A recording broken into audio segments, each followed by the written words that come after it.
Good afternoon po. Good afternoon. Welcome to DPWH Sorsogon 2nd District Engineering Office, Payawing, Bulan, Sorsogon.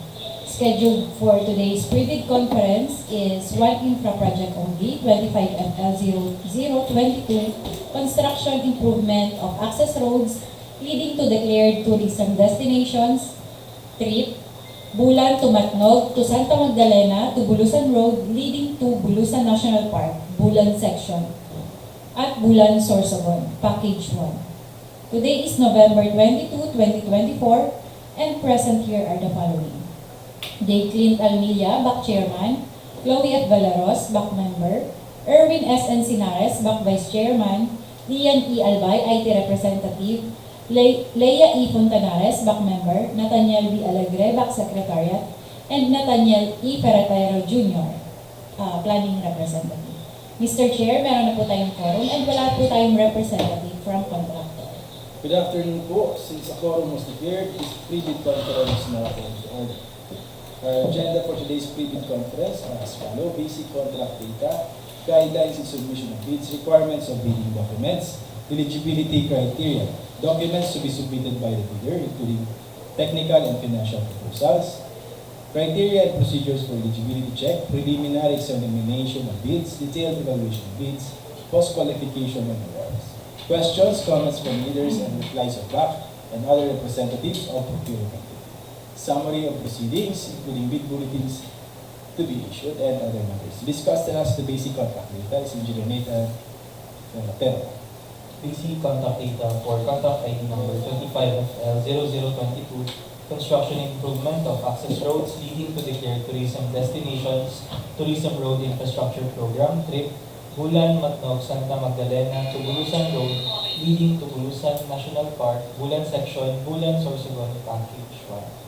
Contract quotation is at Bulan Sorsogon. Approved budget for the contract is 96,500,000 pesos. Brief description: construction of access road. Source of fund is NEP 2025. Contract duration 250 calendar days. Cost of bidding documents 50,000 pesos. Submission of bids is scheduled on December 5, 2024 until 10 a.m. and the opening of bids at 10 a.m. of December 5, 2024 immediately after closing the receipt of bids. Major category of work, the code is RCP. So we have here the sample of bid of quantities and the sample of the bid data sheet. All of these are downloadable through the DPWH website or at the PhilJobs website. Minimum manpower requirement for project manager, the minimum years of experience required is 5 years, project engineer 5 years, materials engineer 3 years, safety health officer 1 year, and foreman 3 years. Minimum equipment requirement for applicator machine, the required number of units is 1 unit, backhoe 1 unit, bar bender 1 unit, bar cutter 1 unit, cargo service truck 1 unit, concrete batch plant 1 unit, concrete saw 1 unit, concrete screener 1 unit, concrete vibrator 1 unit, roller crane 1 unit, cutting outfit 1 unit, dump truck 2 units, joint sealer machine 1 unit, kneading machine 1 unit, one bagger mixer 1 unit, payloader 1 unit, plate compactor 1 unit, transit mixer 2 units, truck mounted crane 1 unit, vibratory roller 1 unit, vibro hammer 1 unit, water pump 1 unit, water truck pump 1 unit, and volley machine 1 unit. So we have here the sample of the special conditions of contract and some samples of the plans. Again, all of these are downloadable through the DPWH website or at the PhilJobs website. So we have here the location map, vicinity map of the proposed project and the typical roadway cross sections. So for the next slide, it will be discussed by Engineer Alvin. Submission and receipt of bids. Bids should be submitted to the BAC on the date, time, and either at its physical address or through online submission specified in the instruction to bidders, through its bidders' duly authorized representative in a 2-envelope system, where the eligibility and technical requirements are enclosed in one envelope and the financial requirements in another envelope. Eligibility and technical envelope and financial envelope shall then be enclosed in one single envelope. Bid validity shall be 120 calendar days from the date of the opening of bids. Each bidder shall submit one copy of the first and second components of its bid.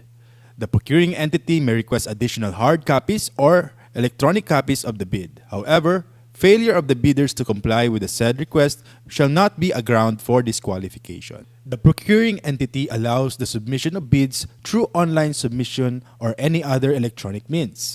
The bidder shall submit an electronic copy of its bid, which must be digitally signed. An electronic copy that cannot be opened or is corrupted shall be considered non-responsive and thus automatically disqualified. Each envelope shall contain the name of the contract to be bid, name and address of the bidder, recipient back procuring entity, and the markings do not open before the date, time of the opening of bids. The procuring entity requires additional copies of the technical and financial documents. Each copy of the document shall also be enclosed in a separate envelopes marked as Copy 1 Technical Documents and Copy 1 Financial Documents. Both envelopes shall be enclosed in a single envelope marked Copy 1 Bid. Each envelope shall contain the name of the contract to be bid, name and address of the bidder, the recipient back procuring entity, and the markings do not open before the date, time of the opening of bids. Unsealed or unmarked bid envelopes, or in case of electronic bid submission, not in compressed archive folders and are not password protected, are rejected. Improperly sealed and marked bid envelopes or not properly compressed and password protected will be accepted, provided that a bidder or its duly authorized representative shall acknowledge such condition of the bid as submitted. The BAC assumes no responsibility for the misplacement of the contents of the improperly sealed or marked bid or its premature opening as per Section 25.9 of the IRR. Electronic submission and receipt of bids. Meron po tayong two modes of submission of bid, either manual submission of bid or electronic submission of bid. A bidder may opt only one mode lang po sa pag-submit ng bid. For manual submission of bid, yan po ay sa BAC Secretariat Office, DPWH Sorsogon, 2nd DO, Barangay Payawin, Gubat, Sorsogon. For electronic submission of bids, yan po ay sa electronicbids_sorsogon2 at dpwh.gov.ph. Guidelines through electronic means. Use a two-factor security procedure consisting of an archive format compression and password protection to ensure security, integrity, and confidentiality of the bids submitted. Allows access to a password-protected bidding documents on opening date and time. The passwords for accessing the file will be disclosed by the bidders only during the actual bid opening, which may be done in person or face-to-face through video conferencing, webcasting, or similar technology. Capable of generating an audit trail of transactions to ensure security, integrity, and authenticity of bid submissions. Bids submitted after the deadline shall not be accepted. The BAC Secretariat shall notify in writing all bidders whose bids it has received through its PhilJEP's registered physical address or official email address within 7 calendar days from the date of the opening of bids. Modification of bids. Bid modifications must be submitted before the deadline of submission of bids.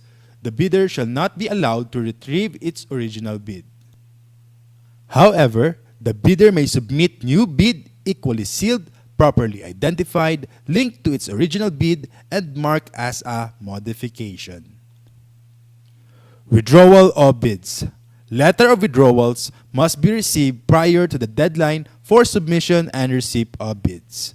For bids withdrawn within the interval between the deadline and the expiration of the bid validity, the bid security shall be forfeited. For electronic bid submission, bidder shall send another bid equally secured, properly identified, and labeled as modification of the one previously submitted. The time indicated in the latest bid receipt page generated shall be the official time of submission. Requirements of bidding documents. The following documents are posted in the DPWH websites and PhilJEPs to aid our contractors in preparation of their bids. The following documents are invitation to bidders, instruction to bidders, general conditions of contract, special conditions of contract, bid datasheet, drawings, bill of quantities, and sampled forms. Eligibility criteria.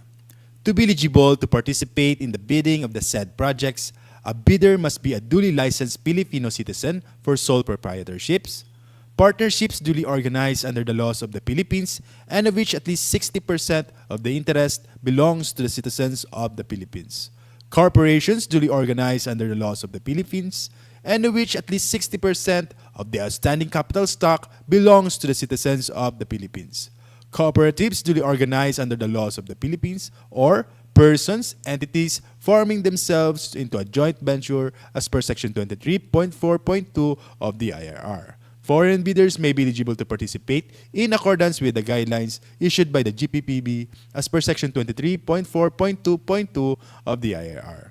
Bidders must have a valid pickup license, must have a single largest completed contract that is similar to the contract to be bid, at least 50% of the ABC. Contractors under small a and small b categories without similar experience, provided that the cost of the contract to be bid is not more than the ARCC of registration. Bidders must have an NFCC at least equal to the ABC. Eligibility and technical documents to be submitted by the bidders. We encourage our bidders to enroll in the civil work application to facilitate the fast evaluation of their eligibility. However, if they have not yet enrolled in the CWA, these are the documents they have to submit. Class A legal documents, PhilJEP Certificate of Registration, Mayor's Permit TTI Tax Clearance. Number 2, Pickup License and Registration.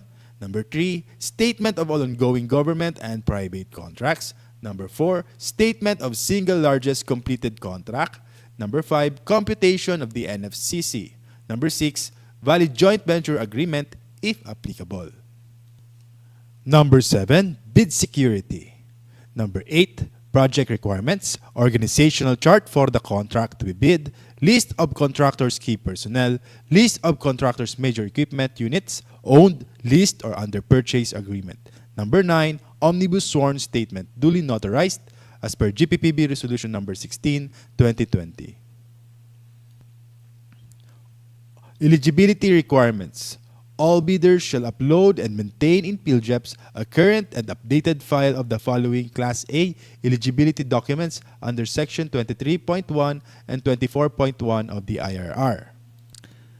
Class A legal documents. PhilJEP Certificate of Registration, Platinum Membership, containing SEC Certificate of Registration, DTI Registration, Mayor's Permit, Business Permit, Tax Clearance, Audited Financial Statements. As per GPPB Resolution Number 15, Series 2021, lifting the suspension on the implementation of the mandatory submission of PhilJEP Certificate of Platinum Registration and Membership in competitive bidding and limited source bidding. All bidders are required to maintain a Platinum membership of PhilJEP Certificate of Registration.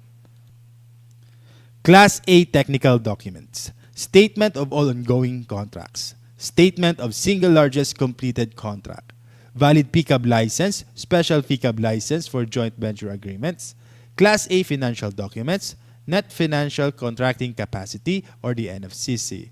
Class B, in case of joint venture, the joint venture agreement entered into parties must be attached. Legal eligibility requirements. Class A, tax clearance. As per Executive Order 398 Series of 2005, submission of BIR receipt for renewal of tax clearance will not suffice in lieu of a valid tax clearance requirement, since substitution is not allowed under Section 34.2 of the IRR. Submission of provisionary tax clearance issued by the BIR for bidding purposes is not acceptable form of tax clearance, as per GPPB Resolution Number 1, Series of 2014. Recently expired Mayor's Permit, Business Permit shall be accepted together with the official receipt as proof that the bidder has applied for renewal within the period prescribed by the LGU. However, the renewed permit shall be submitted as post-qualification requirement in accordance with Section 34.2 of the IRR. Statement of all ongoing government and private contracts. Statement of the bidder of all ongoing government and private contracts, including contracts awarded but not yet started, if any, whether similar or not similar in nature and complexity to the contract to be bid. The statement shall include all information required in the bidding documents. Statement of single largest completed contract. The single largest completed contract completed should be similar to the contract to be bid or has the same major categories of work. The single largest completed contract's value should be at least 50% of the ABC to be bid, upon adjustment of current prices using the PSA Consumer Price Indices. Contractors under small a and small b categories without similar experience on the contract may participate if the cost of the contract to be bid is not more than the ARCC of registration. The statement of single largest completed contract shall be supported by the owner's certificate of final acceptance, issued by the project owner other than the contractor, or a final rating of at least satisfactory in the constructor's performance evaluation system. In case of contracts with the private sector, an equivalent document shall be submitted. Philippine Contractors Accreditation Board PCAB license. Bidders must have a valid PCAB license or a special PCAB license for joint ventures. PCAB license should indicate the registration for the type and cost of the contract to be bid. Should be valid at the time of the deadline for the submission and opening of bids. Bid security. Bidders have the option to choose their preferred form of bid security. Only one form of bid security is required to be submitted. For cash or manager's check, bank draft, bank guarantee, or irrevocable letter of credit, 2%. For surety bond, callable upon demand, 5%, or you can use bid securing declaration. Please be guided of the GPPB Resolution Number 16, 2020 sa format ng bid securing declaration. Bid security in the form of bid securing declaration. Please be guided of the revised provision and revised penalties of the bid securing declaration as a form of bid security as per GPPB Resolution Number 16, 2020. Omnibus Sworn Statement. Revised Omnibus Sworn Statement as per GPPB Resolution Number 16 should include the following clauses. Any omission of the said clauses shall be grounds for disqualifications. The clauses should include the non-inclusion in the blacklist, authenticity of documents, verification authority, signatories authority, disclosure of relations, responsibilities of bidders, labor laws and standards, non-payment any commission, amount, fee, or any form of consideration in relation to any procurement project or activity. In case of advance payment was made or given, failure to perform or deliver any of the obligations and undertakings in the contract shall be sufficient grounds to constitute criminal liability. Second envelope, financial proposal. The second envelope shall contain bid form, summary of bid prices in the bill of quantities, detailed estimates including a summary sheet indicating the unit prices of materials, labor, and equipment, cash flow by quarter, month, and payment schedule, other documents required in the bidding documents. Please be guided of the GPPB Resolution Number 16, 2020 for the bid form. Detailed evaluation of bids. Unless the instruction to bidders specifically allows partial bids, those not providing all the required items shall be considered non-responsive. Placing no price is considered non-responsive. Specifying a zero or dash means it is offered for free. The purpose of the detailed evaluation of bids is to determine the lowest calculated bid by establishing the correct calculated prices of bids, ranking calculated total bid prices from lowest to highest. The method, a non-discretionary criterion, shall be used which shall include consideration of completeness of bids and minor arithmetical corrections. Results shall be contained in the abstract of bids. For the detailed evaluation of bid, in case of discrepancies between bid prices in figures and bid price in words, the bid price in words shall prevail. Total price per item versus the unit price for the item times the quantity, the unit price for the item times the quantity shall prevail. The stated total price versus the actual sum of prices of component items. The actual sum of prices of component items shall prevail. Unit cost in the detailed estimate versus the unit cost in the bill of quantities. The unit cost in the bill of quantities shall prevail. Reminders to all the bidders of our no contract rule, prohibition of communication with bidders from bid evaluation until award of contract. For post-qualification, the purpose is to determine whether the lowest calculated bid complies and is responsive to all requirements and conditions as specified in the bidding documents, to be the lowest calculated responsive bid. The method, a non-discretionary pass or fail criterion, which shall be used to verify, validate, and ascertain all statements and documents by the lowest calculated bid.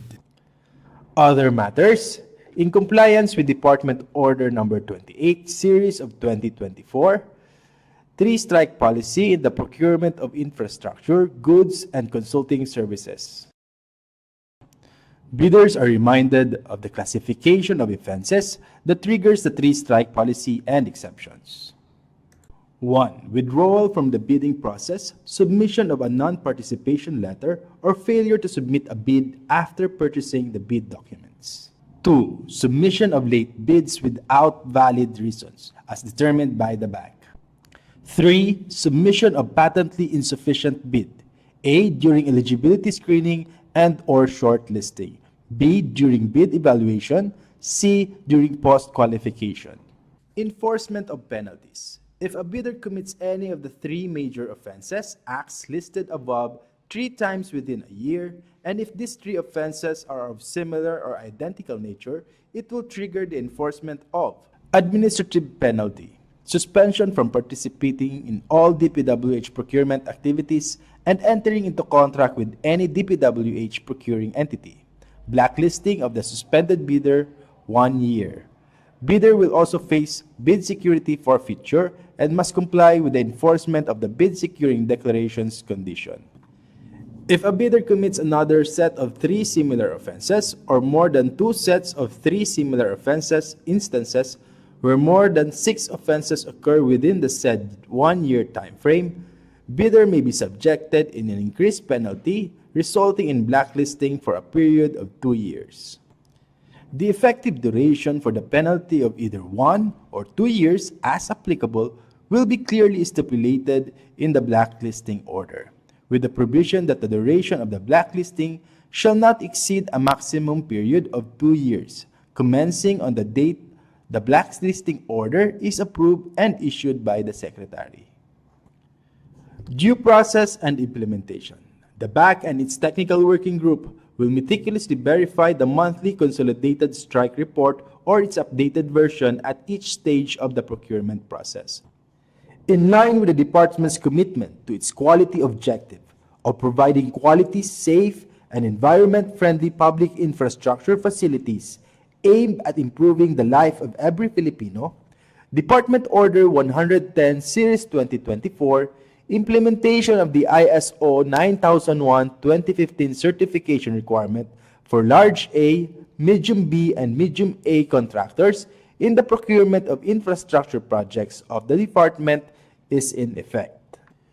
Bidders classified under pickup size range for large A with ARCC more than 300 million but less than 450 million, the effectivity of the said requirement will be on January 1, 2025.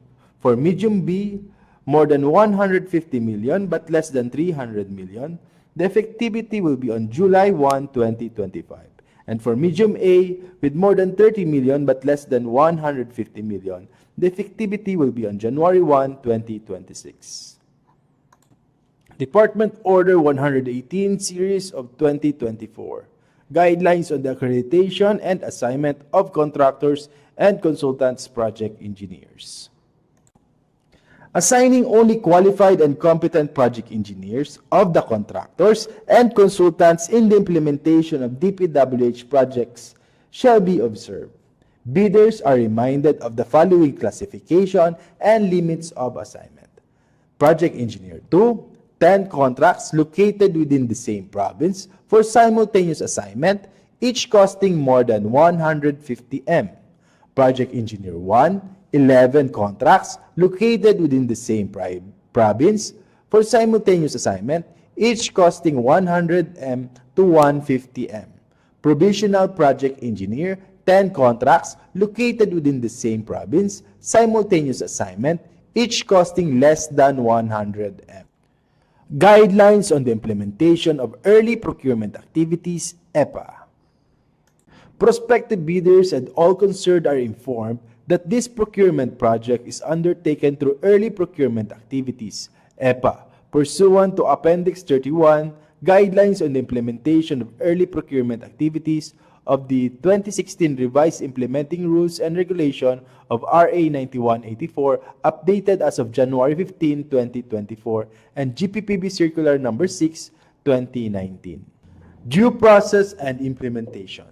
This shall include, but not limited to, the rules and procedure of EPA, fixed price rule in procurement, extension of bid validity and security, validity of eligibility requirements prior to the award of contract, conditions of award, and date of earliest delivery.